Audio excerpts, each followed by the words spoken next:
guys, and welcome to another Adventures on NewDex. I know I've been threatening to do this for a while. I'm super sorry that it took me a little bit to get this going. I've just been crazy busy with other things. But I've been holding like polls inside of the Trybe Telegram group and letting you guys kind of tell me what you want to see next. And with an overwhelming response, of course, we had Parsl selected the last time, and we're going to talk a little bit about Seed Token today. So for anybody who hasn't kind of been in the loop for a little while, Parsl is essentially a blockchain solution to kind of bring a regulatory assurance to supply chain for legal cannabis industry. Now, I'm not here to talk to you about whether or not, pot is good or bad or whatever else, because whether you like it or not, it's coming. I mean, my home country of Canada recently legalized it for recreational purposes. There has been a lot of evidence that would suggest that medicinal marijuana has some really positive benefits, particularly CBD derivatives thereof, on medical health. So I'm not going to sit here and try to argue with you whether or not weed or pot or marijuana or cannabis or whatever the hell you want to call it is right or wrong.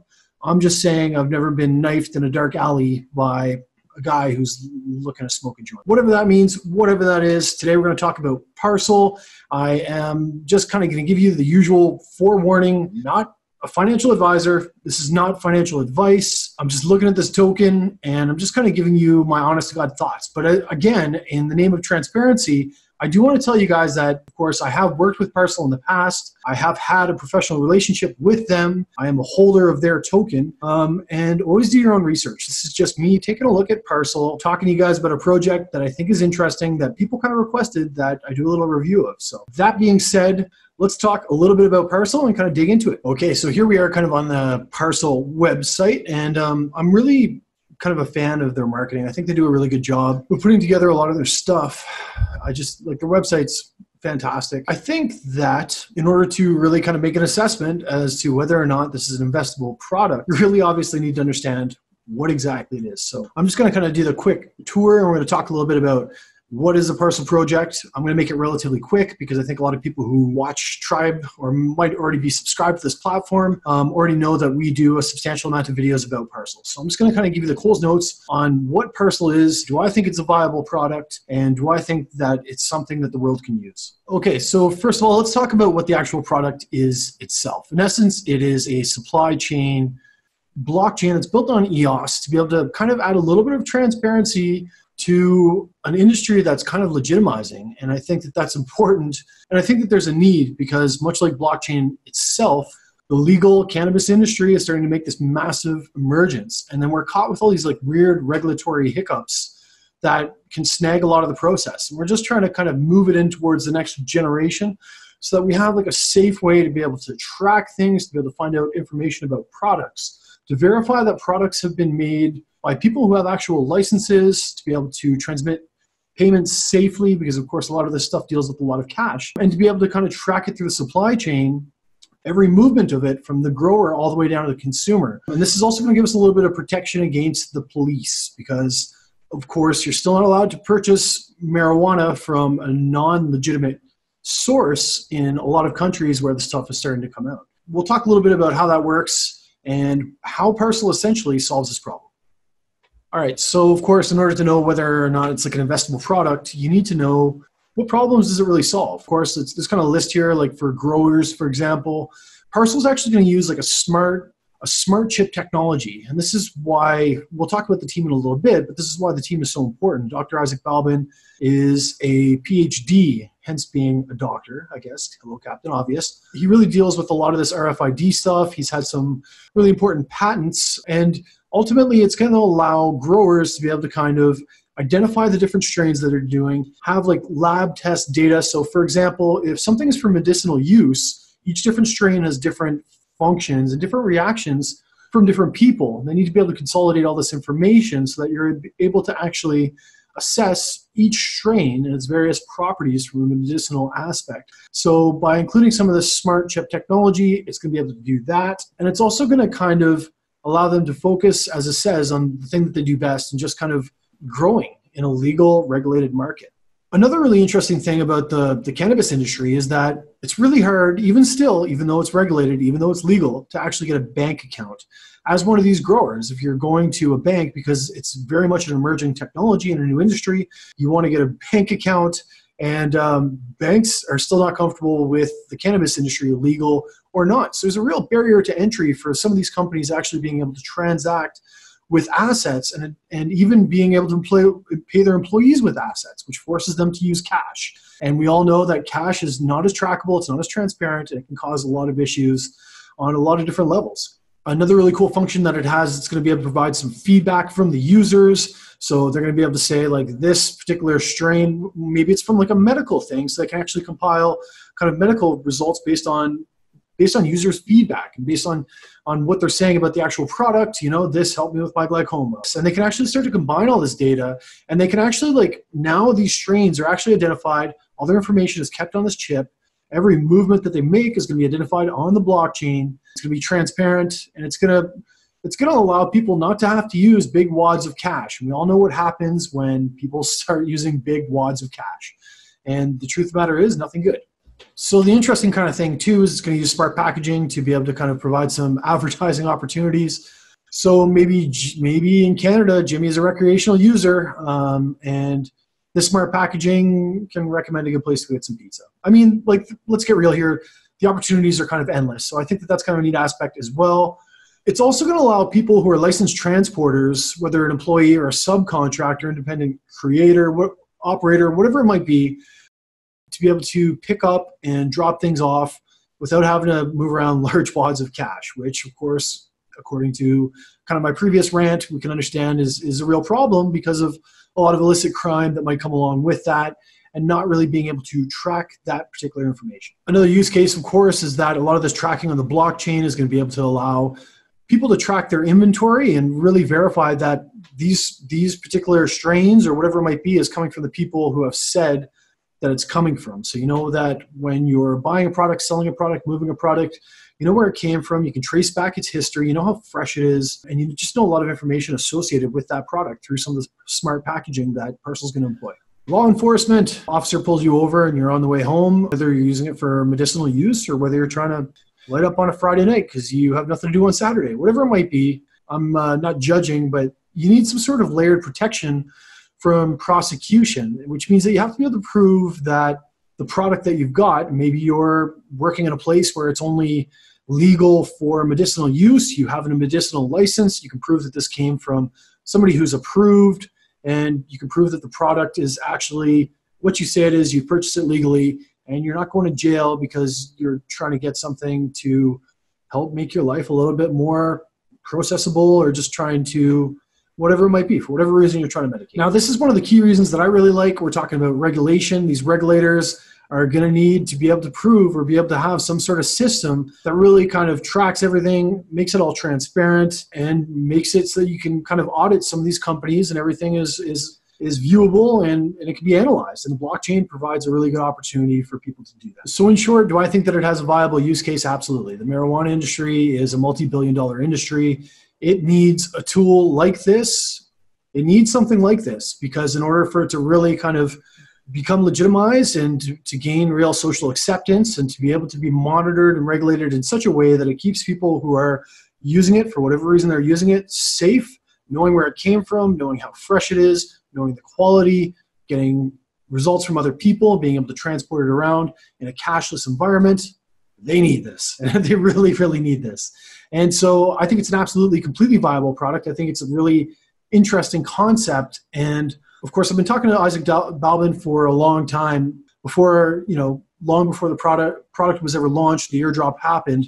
And I've always been really fascinated because I just think that it's a really interesting use of the technology. Now, of course, we're going to talk about this a little bit more. I suggest, you can run over here, log into parsl.co, and you'll be able to pull up all this information yourself. They've done a really good job of providing various documents, the white paper, the reward drop. And the reward drop is really kind of what makes this opportunity unique. Every month, they are doing a drop based on the amount of seed, which is their native token that you hold. So the more seed that you have, the more you're going to get. That's kind of their tagline. And I've done a bunch of interviews with Isaac on that. And it's really a way to incentivize people to gather the token, hold the token, and ultimately they're just dropping a ton of tokens onto people who have tokens to be able to incentivize that holding and to be able to create kind of an economy where the project has value as it's being built. And I think that it's a really interesting and innovative way to go about it. And I've done tons of interviews on it. I'll spare you guys kind of the shill for now. But I just think that the reward drop is what makes this such an interesting investment opportunity. We're going to take a look at kind of the way that it's gone in the market here pretty quickly, but they've kind of done something which is new, which is down here on the bottom right, and it's a staking mechanism for the seed tokens. So I believe moving forward, you're going to have to stake your tokens in order to be able to get that reward drop. Previously, you just had to kind of complete a quick action. Sometimes it was like a question or whatever it might be. You had to log in and complete a question. Now you're actually going to have to stake, which is going to pull a lot of those tokens off the market, which one would think would inevitably increase the overall price. But there's been some weird price action. And I want to talk about the pink elephant in the room here because that's how I like to roll and just chat about why there's been some weird movement on the exchanges, what causes that. I've heard some kind of FUD come out of certain people. I'm going to address that too. We'll kind of get down to it. But I actually think that before I head there, I want to talk about the team. Now, that's something else that you really have to research when you're doing this kind of thing. You know, is the product viable? Who's the team behind it? And with a lot of kind of anonymous teams on EOS, the thing that I like about these guys is that it's a real team. They've got a ton of experience. They know what they're doing, and it's not just like some kind of hope and whim. Now, it's hard for me to separate myself. Like, I'm just going to be real with you guys because I've really gotten to know these people on a deep level. And I don't know, like, I'm not trying to sit here and say that you should take my advice. I'm the man. Listen to Matt, whatever it might be. But the truth of the matter is that it's hard for me to separate myself from that because I know these guys. They have a legitimate office that you can go to and you can go talk to them. I know the work that they're doing. I've built a really good relationship with them. And I personally think that they're really good guys. I think that they're a good team. I think they're doing a hell of a job. And I know that they plan on seeing this to fruition. Now, for me to sit here and tell you that, of course, you'd be like, whatever, a random guy on the internet. But at the same time, you got to realize there's a certain amount of bias because I work with these guys. I talk to these guys all the time. But I legitimately believe in what they're doing, and they believe in what they're doing. And they have the right team to pull it off if there ever was a team to pull it off. So Isaac, of course, is a PhD in some of in engineering and has dealt with a lot of the smart chip technology his whole life. And they just have a really focused team of smart guys who are really good in their particular areas. So if you want to come check out the team, I always recommend you do your own research. Come here, go to parsl.co, check on View the full team. Go hit them up on Telegram. They're real people. Okay, so here we are on Adventures of NewDex. It's called Adventures of NewDex, of course, right? Let's take a look at the kind of one-day trading action here. Now, you're going to see some really weird movements. And if anybody looked at this, they would definitely think something weird is going on. And something weird is going on. The truth of the matter is, because they're doing these monthly airdrops, which are based on the amount of seed tokens that you have, you can kind of see this pattern of people buy, and then this steep drop because, of course, they get dropped these tokens. So there's a massive buy right before the airdrop. And unfortunately, some of the people don't actually hold their seed. They dump it as soon as they get it into their account, which is like, I mean, it's interesting, but I would only really buy the product if the project if I believed in what they were doing and I felt like there was a use case. But ultimately, I think that the people who are going to do best are the people who are going to buy this token, hold on to it. There's like another 10 airdrops coming and just ride it out. Gather as much seed as they can and move forward. Of course, the new staking mechanism is really going to help kind of solidify that. And there's been like a little bit, I'm just going to address the pink elephant in the room. I don't care. I'm going to do it. I heard some interesting things. I think some people were saying that the team was selling their tokens. I'm going to be honest with you guys. I'm going to talk to you guys. That's what the whole airdrop model was founded on. Do you know what I mean? You drop a bunch of tokens, you sell a certain amount to be able to fund the project, and that's how it goes. And that's how it's always been. That's what the airdrop model was kind of created to do, because if people just had millions of dollars to be able to fund their own project, they would just fund it. Like they would just ICO and they would wait. And if nobody bought it, that's fine. It's built. They can wait till they get some adoption. But that's just not how the airdrop model was created. That's not how the airdrop model works. And to expect people not to sell tokens, to be honest with you, doesn't make any sense to me. Like, I don't know. That's just me. That's what the airdrop model was created for. Are they selling tokens? I don't have a definitive answer. I believe that they would. I think that a lot of applications are, I think that that's essentially part of the airdrop model. Now, a lot of people said that these big red sell-offs are them, and that makes absolutely zero sense to me. It makes no sense at all. Ideally, if these guys are going to sell tokens, they're going to sell them on the upside. They're going to sell them slowly. Why would they want the price to crash from 0.12 and get destroyed by 10 times all the way? It doesn't make any sense. You know what I mean? They're going to want to try to maintain as steady of a price as possible.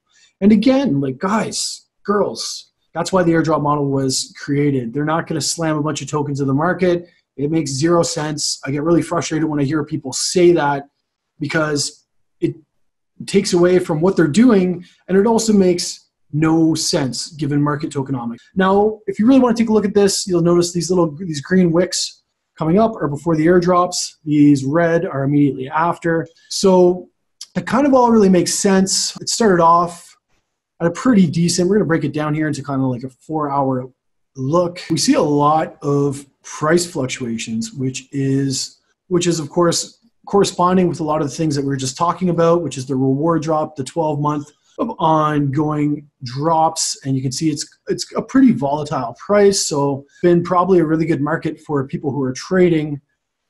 But that being said, I think that if you're going to buy into this project, you're really going to do well just to buy into it and just hold the tokens and take the reward drop.